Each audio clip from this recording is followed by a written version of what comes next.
Hello everyone, welcome to the video series lecture of Thermodynamics. I am Deep Patel.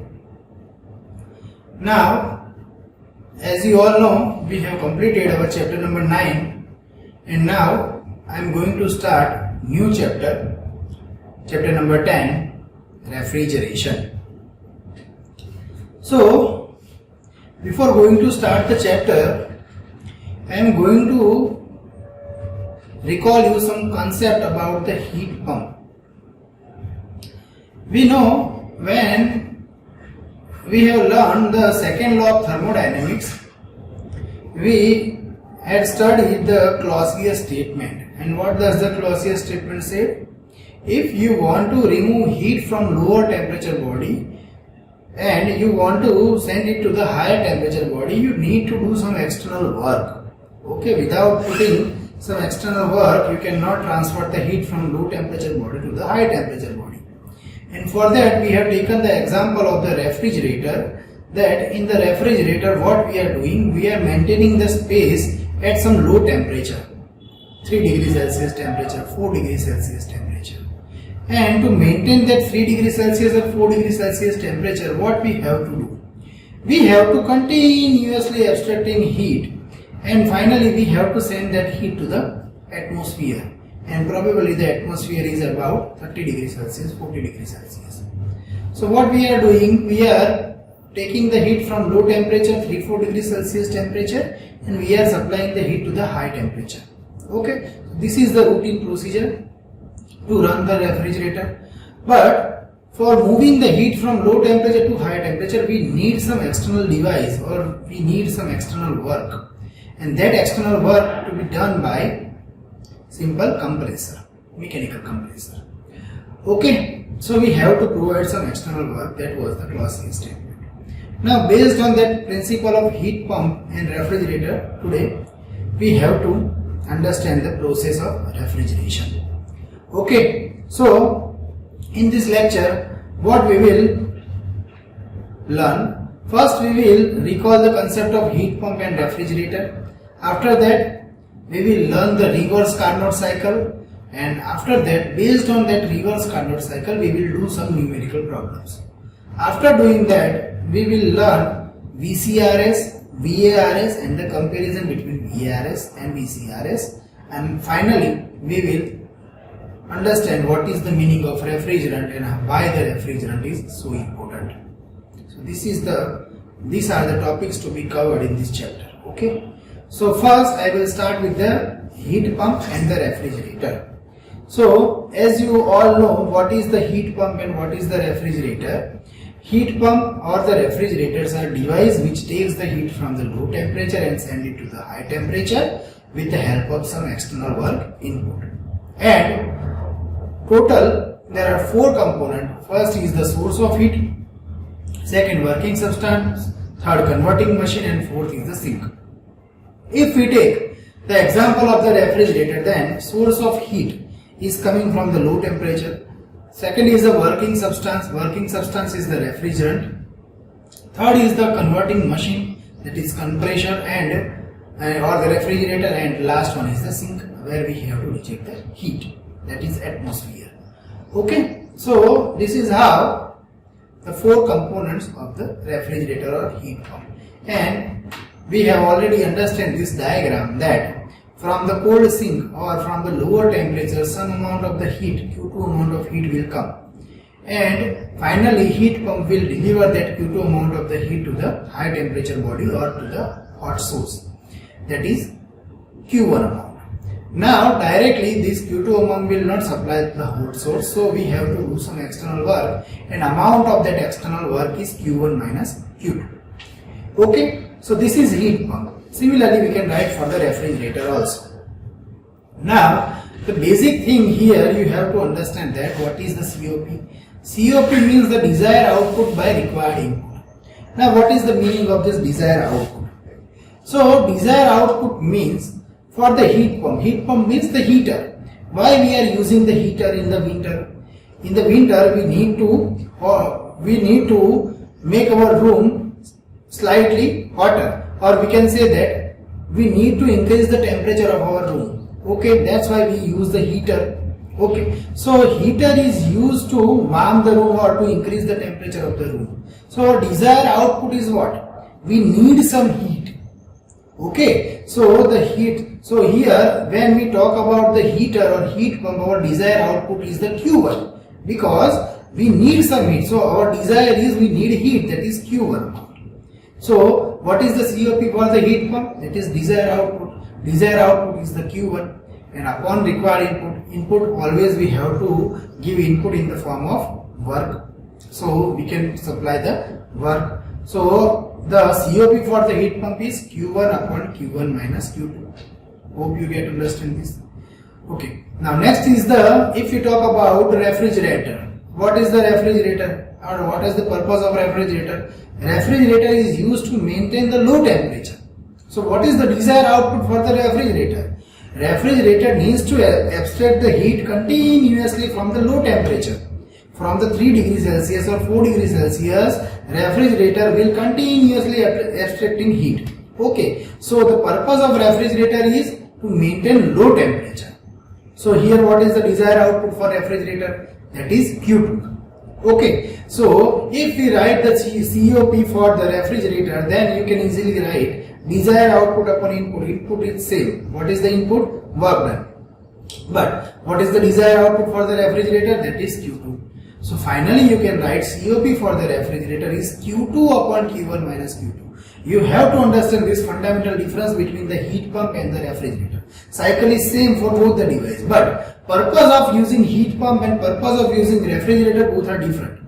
Purpose of using heat pump is to warm the room or to increase the temperature of any body, and purpose of the refrigerator is to cool the room or to cool the any refrigerating space. Okay. So that's why the COP equations for the refrigerator and heat pump are different. Again I am revising that heat pump COP is Q1 upon Q1 minus Q2, and for the refrigerator it is Q2 upon Q1 minus Q2. That is the need work. Okay.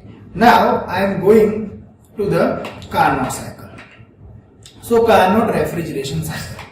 Here you can see in the second law of thermodynamics, we have discussed about the simple Carnot cycle that is based on the heat engine. Here we are going to talk about the Carnot refrigeration cycle or the reverse Carnot cycle. Okay, we can also say it is reverse Carnot cycle. So when you run the heat engine in the reverse manner, it will become the heat pump or the refrigerator. Okay, so finally you can see this diagram so you can easily understand this thing. In the Carnot cycle, what happens? The cycle was running clockwise, if you remember. Okay, first 1 to 2 process was the isothermal expansion process. Here 1 to 2 process is isothermal compression process, reverse process. Similarly, in the simple Carnot cycle, the 2 to 3 was the adiabatic expansion process. Here you can see that it is adiabatic compression process. Similarly, the 3 to 4 was isothermal compression process. Here in the reverse Carnot cycle, it is the expansion process. And similarly, the 4 to 1 process was the compression process in the case of Carnot cycle. Here in the reverse Carnot cycle, just we are going to reverse it. So the 3 to 4 process is the expansion process. Okay, means all the 4 processes, 2 isothermal and 2 adiabatic, the processes are same, but we are running it into the reverse manner. In the heat engine or in the Carnot cycle, simple Carnot cycle, it was going in the forward direction. Here we are going to use in the reverse direction. So the Carnot cycle for the heat engine was running clockwise. Here you can see the Carnot cycle, reverse Carnot cycle, which is for refrigerator or which is for heat pump, is running in the anti-clockwise direction. So this fundamental you have to understand. Okay, now I am going to write direct equations. Okay, you can also prove this equation with the help of the calculation. I am going to directly write the equation for COP because this needed for the numerical purpose. Okay, so if you, for the reverse Carnot cycle or for the Carnot refrigeration cycle, if we write the equation of COP, then we can write desired output upon required input, and for that we already discussed that for the heat pump the desired output is QS or Q1, okay, upon W net. So Q1 upon Q1 minus Q2, that we have already understood. Now if you calculate it for the Carnot cycle or for the Carnot refrigeration cycle, instead of Q1 and Q1 minus Q2, we can write T1 upon T1 minus T2. These things we have already discussed in the second law of thermodynamics, so I am not repeating all the procedures. Okay, just you have to recall these equations that instead of Q1 we can write T1, instead of Q2 we can write T2. So finally we can replace this heat by the temperature. So Q1 will become T1 and Q2 will become T2. So Q1 upon Q1 minus Q2 equals to T1 upon T1 minus T2. Similarly, if we write for the refrigerator, heat supplied, here you have to write heat rejected upon W net. Okay, so for the refrigerator, here you have to just change it. I am going to highlight this thing. Okay, here just I am going to write here just you have to make it R. Okay, here Q rejection.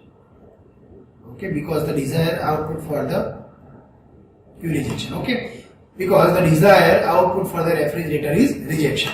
So Q rejection upon W net.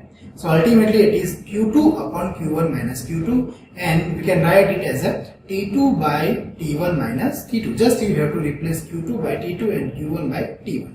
Okay, so this is the final equation for the COP of the Carnot refrigeration cycle. Hope you get clear idea about this equation. Now based on this equation, I am going to calculate some numerical problems. So focus on the numerical problems. Okay. So this is our first numerical problem. What is given? A heat pump. So there is one heat pump. So I am going to draw one heat pump. You can see here, this is one heat pump. And heat pump is used to heat the house in winter. Okay, what is the purpose of heat pump? Already we have said that heat pump or the heater, it is used to warm the room to become to increase the temperature of the room.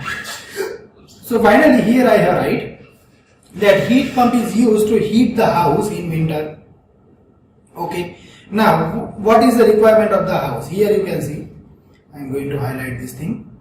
Okay, so you can understand it. Okay, so what is house require? House require 50 kilojoule of heat. Okay, so the house requires 50 kilojoule of heat. So 50 kilojoule of heat. So that we have, this is our house and it requires 50 kilojoule of heat. Done? For heating in the winter. Now, which is delivered by the heat pump from the outside air. So we have to here write the outside air, and the outside air temperature will be T2. Okay, this is the temperature of house, that is T1. We have to maintain the high temperature of house, and the outside temperature of the air will be low, that is 3 degrees Celsius, 4 degrees Celsius, but we have to maintain the house at 25 degrees Celsius, that is the room temperature. Okay, so we have to maintain it. That's why we are going to supply the heat from the air to the house. Okay. Now, what is the work consumption? Work consumption to operate the heat pump is 8 kilowatt. Here you can see the work required, that is the 8 kilowatt. Okay, so work required, that is the 8 kilowatt. Now this 8 kilowatt is supplied to the heat pump from the external device. Okay, now what we need to calculate here? Calculate the COP of the heat pump and the heat extracted from the outside. So what we need to calculate? We need to calculate first COP and second Q2 amount. These two things we have to calculate. Okay, so now I am going to start the numerical. Just you have to use two equations. First equation is the equation for the heat pump, that is the simple equation, that desired output upon work input, and second equation is the Carnot cycle or reverse Carnot cycle equation, that is the 1 minus, or simple you can say that the T1 upon T1 minus T2. Okay, so let us calculate it. So first the COP of the heat pump we can write, that is the desired output. What is the desired output? We have to warm the room, or we have to increase the temperature of the room or of the house. So that is the Q1 amount. And upon work supply, that is the W. Okay, so both the number is given, Q1 is 50 and W is 8. So we have put the data, and finally we will get a COP of the heat pump is 6.25. So our first answer is come, that is the 6.25. Now next, so our first answer is this 6.25. Okay, hope you get clear idea about this. Now next is we need Q2. Okay, so how we can get the Q2? So directly we can apply the first law of thermodynamics for this, that energy input equals to energy output. what is the energy input and what is the energy output. Input we are giving in the form of work, and output. So Q2 plus W equals to Q1. Again you can write and you can find that Q2 is 50 minus 8, very simple numerical. So finally you will get 42 kilowatt. Okay, so both the answer is come COP is 6.25 and Q2 is equals to 42 kilowatt. Okay, so very simple numerical, you can easily understand this. Okay, now I am going towards the second numerical. Now what is given in the domestic refrigerator? First we have calculated for the heat pump. Now I am going to calculate the numerical for refrigerator. So what is given here? In domestic refrigerator, it is maintained at the temperature of minus 10 degree. So there is one refrigerator, okay, and refrigerator is maintained at minus 10 degrees Celsius. We have to convert it into the Kelvin, plus 273. So ultimately we will get 263 Kelvin. Okay, so this is the temperature of the refrigerator and we have to maintain it. Done. Second, the ambient temperature is given, that is 27 degrees Celsius. So here you can see the ambient temperature is 3300 Kelvin, that is 27 plus 273, that is 300 Kelvin. Now what we need to calculate here? The heat leaks to the refrigerator at continuous rate of 90 kilojoule per minute, means from the refrigerator continuous heat supply, that is 90 kilojoule per minute. Okay. Calculate the least power required to the pump for removing this heat continuously. So we have to remove 90 kilojoule of heat continuously. So what we need to calculate? We need to calculate the compressor work. So what is the amount of work done to be needed to remove 90 kilojoule per minute heat continuously? Okay. Simple equation. Just you have to put two formula. First COP of the Carnot and second COP of the refrigerator. So when you compare both the formula, you will get the answer. Very easy numerical. Okay. So let us do. First Q2 is given. So I am going to convert Q2 from, it is given in the minute. So I am going to convert it into the second. So Q2 equals to 1.5 kilojoule per second. Now what is the energy input equals to energy output, and when we put two equation Q2 plus W equals to Q1, then we can write W equals to Q1 minus Q2. So for minimum power requirement, we can write Q1 upon T1 equals to Q2 upon T2. This we have already discussed, okay, that we can replace the Q1 by T1 and Q2 by T2. So finally we can put Q1 is equals to 1.5 upon 263. You can easily get this idea. We have already discussed these things previously, that you can directly write the relation between Q and T. So finally you can write Q1 equals to 1.71 kilowatt. Okay. Now we need to calculate W, because we need to calculate W least. So we can write W equals to 1.71 minus 1.5. So ultimately we will get the answer 0.21 kilowatt. Okay. So this is our final answer. Okay. So in this lecture what we have discussed? We have discussed about the, or we can say that we have revised heat pump and the refrigerator. Then we have discussed about the reverse Carnot cycle, and based on the reverse Carnot cycle or Carnot refrigerator cycle, we have discussed some numerical problems also. Okay. In the next lecture we will start vapor compression refrigeration system. That is very important topic of this syllabus. Okay.